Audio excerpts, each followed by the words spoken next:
How you doing? It's Mick Tully for Woma TV, and I'm with Mr. Kevin Ferguson Jr., also known as Baby Slice, right? Yep, that's right. Pleased to meet you, sir. How Nice you doing? to meet you. So you're here for Bellator 179. Yep. Right. So how did you get the call up for this card? Well, I was just in the gym training, constantly, and when I was already ready, so the saying, stay ready so you have to be ready. Exactly that. Because this is your second outing for Bellator, right? Yeah, it's my second fight. Yeah, because the first fight you got caught. Yeah. What the rear naked choke in the second round? Was that right? No, it was like a front headlock. Front headlock. Yeah, Right. I actually had one in myself, and I didn't know the proper technique to finish it at the time. Right. So as I was squeezing, I was like, this is not good, and gassed out, and I let it go, and then the guy jumped on it. Oh, Big ups to him for that. So obviously, there's no way we can avoid it. Right. You're famous because of your late father. Right. And I might as well tell you, first of all, he was an inspiration to me. I really like. Obviously, first of all, he was famous for YouTube. Right. And then when the opportunity arose to be able to go from the YouTube fame to go into legitimate combat sports, he grabbed it with both hands, didn't he? Yeah. So when did you first become aware that your father was famous or infamous? Maybe like the last year.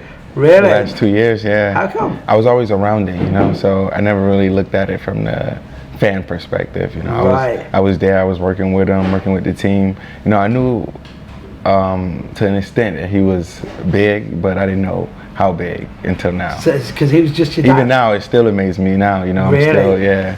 Well, we were supposed to. We were actually at the press conference before he passed away, and he was going to fight a friend of mine, James Thompson. Right, James Thompson. And it was just again. They fought before. Yeah, they fought before. Yeah. Great fight. Yeah.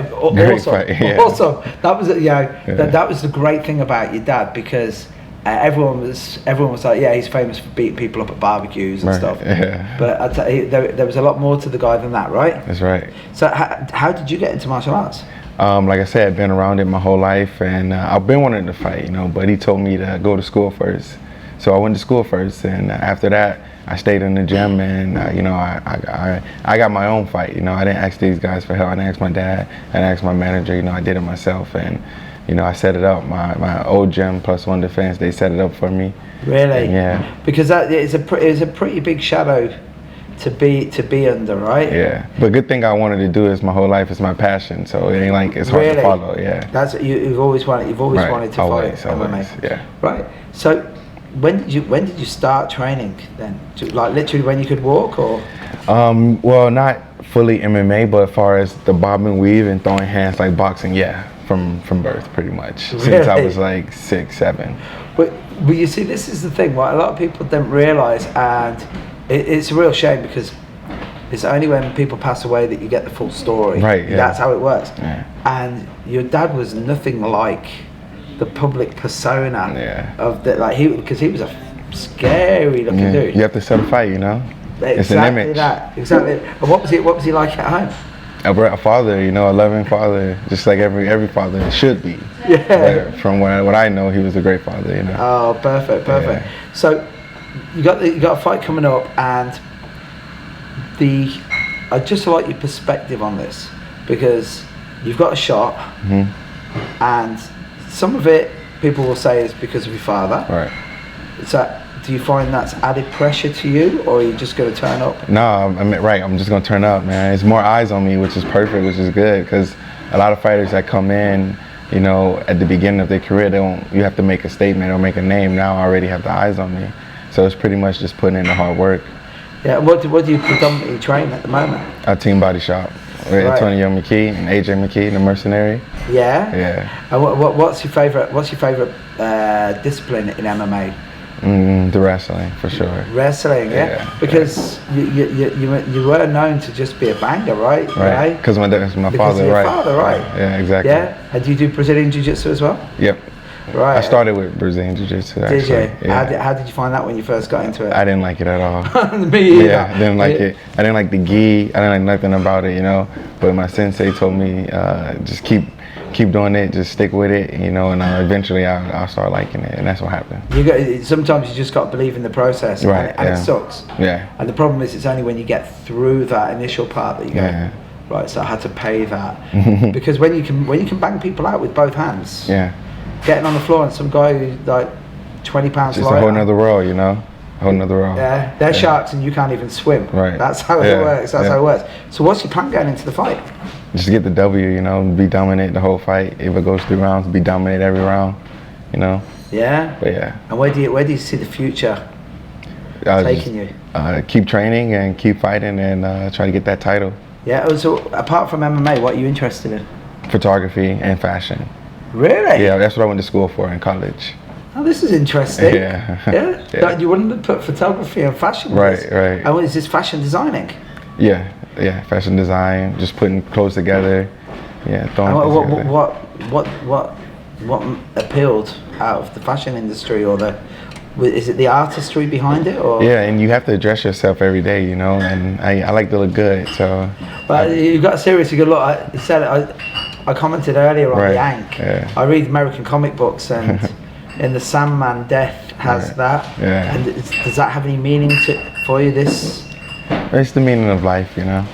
Yeah? Tell me about this. I like the meaning of life.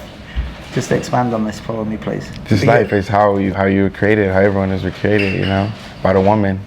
Yeah. You know, so. And she gives birth to. Well, that's it, man. You know what I mean? You know what? This is something that, as a young guy being in MMA, and I know you're a respectful young man as well, is, you know, when you see the trash talk going on and you see the misogyny going on, and that's not just in MMA but in all realms of society.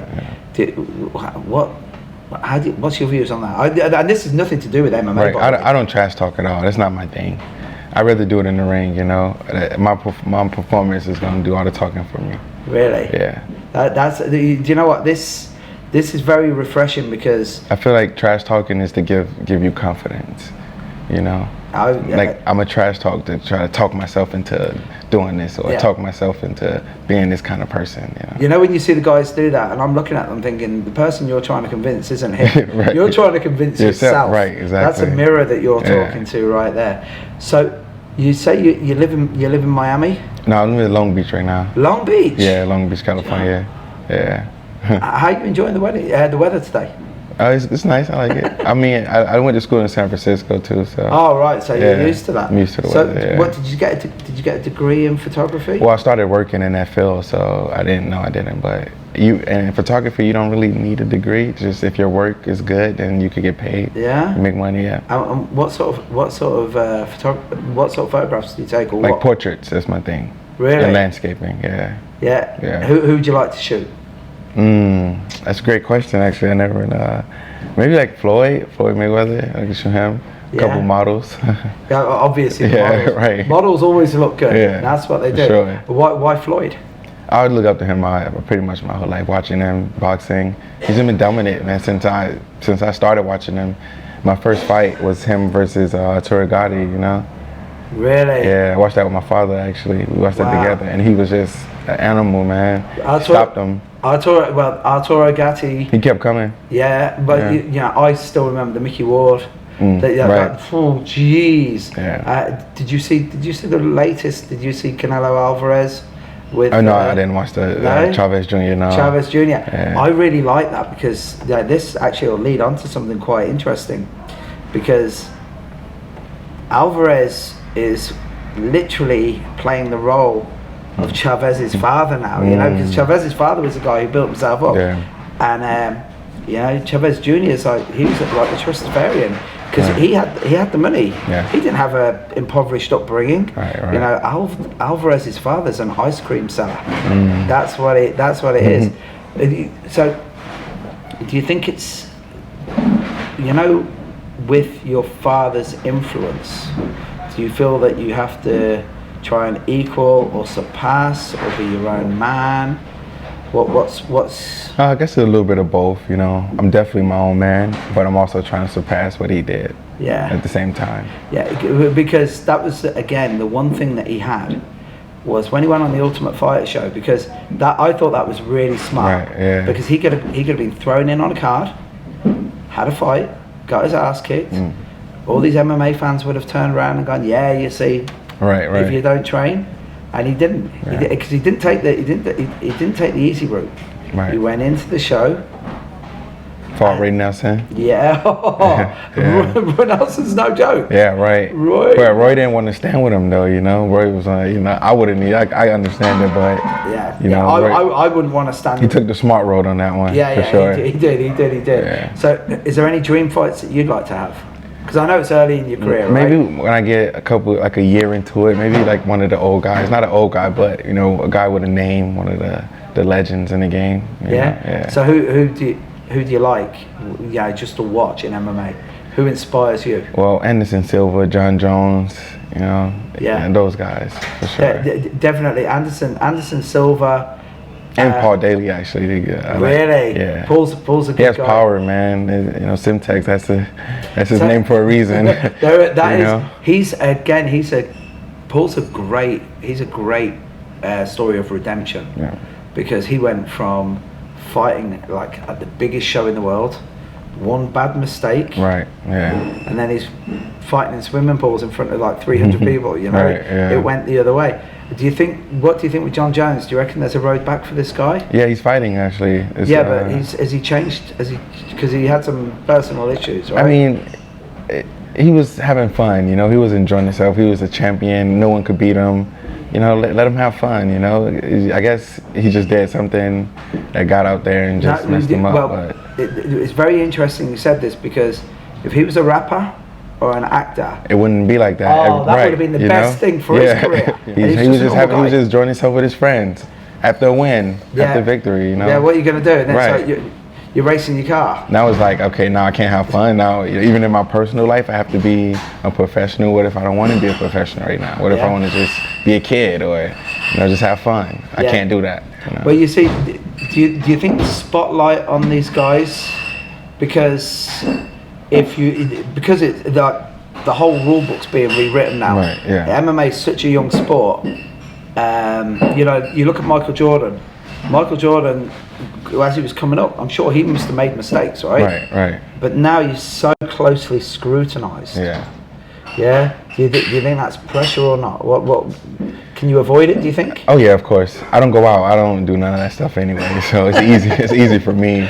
But the guys that do it, I feel like they having fun. You know, they're just enjoying themselves. They're enjoying their life. Maybe they never had it before, so they just having fun. You know? Well, you're taking advantage. You're taking advantage of the position that you're in. You know, you get the win, right? And society tells you it's all about fast cars, women, and money, right? Right. And you know, that's why you do MMA. You know, you get the win, but it's the trappings of the wealth as well.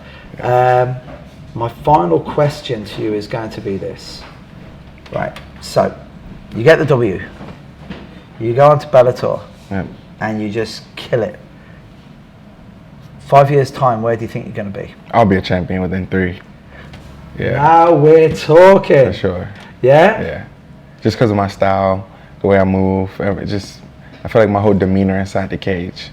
And then if I keep training and keep adding to this, it will just, the sky's the limit. I've only been training for 1.5 years now, so. Really? You know, I could just imagine 2 more years of me training every day, 2 times a day. And what the minute that you got it into your head that, right, this is what I'm going to do, I'm going to go down this route and I'm going to go by the numbers. Right. How long was it before like that light bulb went on your head and it went, boom, this is what I'm going to do? When I was, I guess, after college, you know, I was working at a gas station, and I was like, man, I can't do this. I can't do this forever. An ordinary life isn't for any of us. Yeah, you know, I was like, I can't do it. You know, I have a name. I need to use that to my advantage. So let me do what I love to do and fight. Yeah. And that's what I did. I went to a gym. And I started hurting some of my training partners because I didn't really know, you know, my strength. I just knew what I can do, but I wasn't for sure. So then I started hurting guys in the gym, and then I realized, like, oh man, maybe I do have something. And then they was like, okay, you're probably ready for a fight. Yeah. Yeah. Do you know what? As you were telling me, I'm trying to work this out. I'm looking at you and I'm thinking, I can't look at Baby Slice working at a gas station. Right. The guy that tried to hold you up at a gas station would be funny, right? Oh man, I was actually waiting for that day. Really? Yeah. I was like, man, I need something to lighten me up. You remember RoboCop, the original one? It's like, you're fast enough to outrun a bullet. You go, do you know who I am? But the second one that's making me laugh is I'm just thinking about you, like as a photographer and as an artist. Yeah. And I love photography. Yes. And somebody's like, this is Kimbo Slice Jr. Yeah. Yeah. Did you ever run into anybody while you were doing photography that knew? Some people, yeah, they knew. Yeah. Yeah. And what was their reaction? They loved it. They wanted to work with me. Yeah. And I was a fighter as well, so I mean, king of all trades. This is the thing, right? That it's always shocked me especially in mixed martial arts, that there's not enough Renaissance men, who are like, if you're an artist and you're a true artist, it doesn't matter what medium you work in. Right. Like the medium you're working in right now is punching people in the head and choking them out, right? Exactly. But 5 years down the line, it could be photography. Yeah. It could be writing. It could be anything. And a lot of these young guys, I don't see them realizing that they can transfer those skills. So that's like 10 years for me down the line. Yeah. Because I'll be 35 then. So then I wouldn't mind doing photography for, that's it. That's like I'm put 10 years into the sport, So and it's an ongoing process. Yeah. The chapter doesn't finish right here. Right. Yeah. Do you know what? It's been, first of all, absolute pleasure meeting you. Thank you. And you are definitely in the family business of shattering a stereotype. Yeah, for because you don't judge a book by its cover, man. You know what I'm saying? Man. But it was an absolute pleasure. Thank you very much. Nice meeting you as well. What a cool guy.